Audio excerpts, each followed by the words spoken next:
assume I could do a full review of High-Rise Invasion, but since I'm in the middle of rewriting, recording, and editing the 100th, here's something quicker.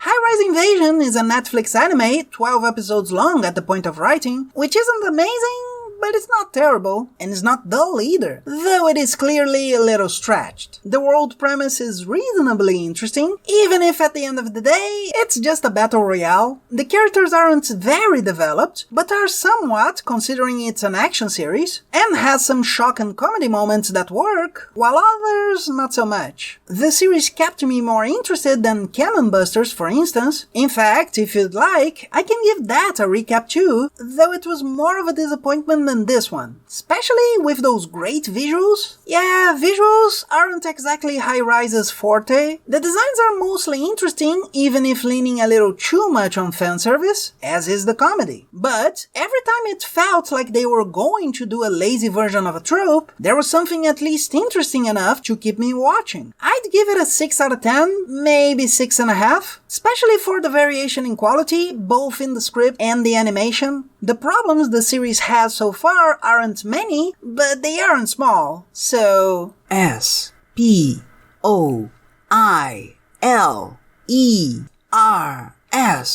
Spoilers. Da-na-na-na-na-na. Well, it all revolves around surviving in a world whose buildings no one can get down from, except in one way. People can go in on the higher floors, but stairs and elevators are closed, being necessary to cross from building to building through rope bridges, and there are angels.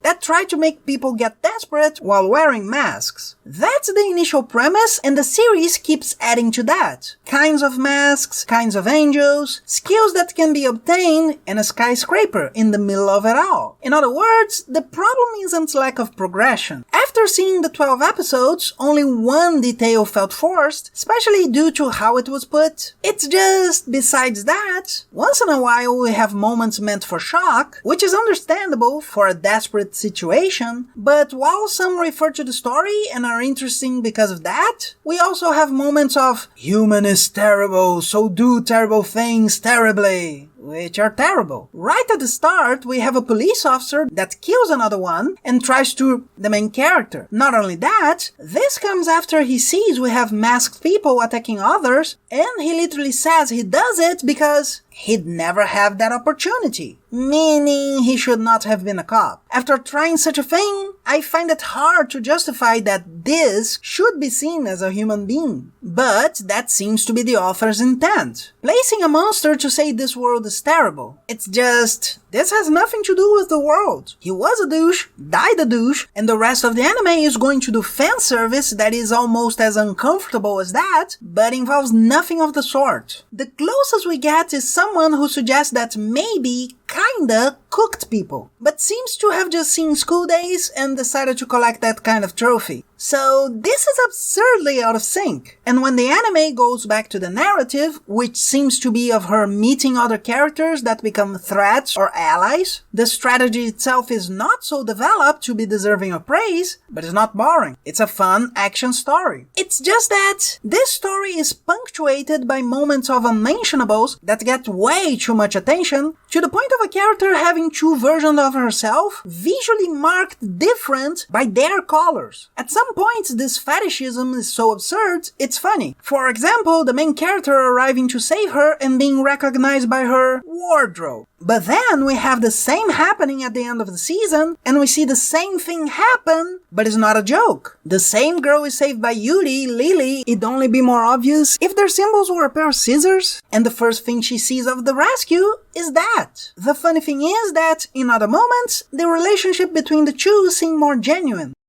呼び方まゆこちゃんみたいにした方がいいってこと？ but I have to see the friend having a tear on her shirt for all eternity because of the fetishism. Not that they are the only ones. The last episode kind of made me doubt I'd watch the next season. The big villain to be defeated is a parody of National Kid and similar heroes, but doesn't lean on you liking the parody to be a fearful villain. But this guy, who was so strong he needed to be sealed away, he goes to her side. From then on, she has an ace up her sleeve that's gonna have to be used. Otherwise, many of the difficulties may not feel genuine. On top of that, the big lost was another jerk who wanted to win the game. He just had a bit more sense after being defeated. The main remains out of the big confrontation to defeat a very strong masked man who spent most of the time throwing stuff, being able to deflect bullets with gloves, because that makes sense. And finally, at the last second, he seems to be able to swim in the fog, and that movement that's being suggested as something impressive is found out, and he's killed. End of the day, I had fun. And there were moments of despair, anger, and action I liked. Most of the time I enjoyed it, but I can't help but think it could be better. If one, they used the characters better, and two, they didn't put fanservice moments so gratuitously. This is okay. It's stupid, but it's fun. It didn't disappoint me as much as Kagegurui, which I haven't even seen the second season, so bad the second half of the first was, and that's yet another series I can talk about. But this one certainly could be better. There's good material here, but 12 episodes of Masked People didn't give me a single Arrancar joke.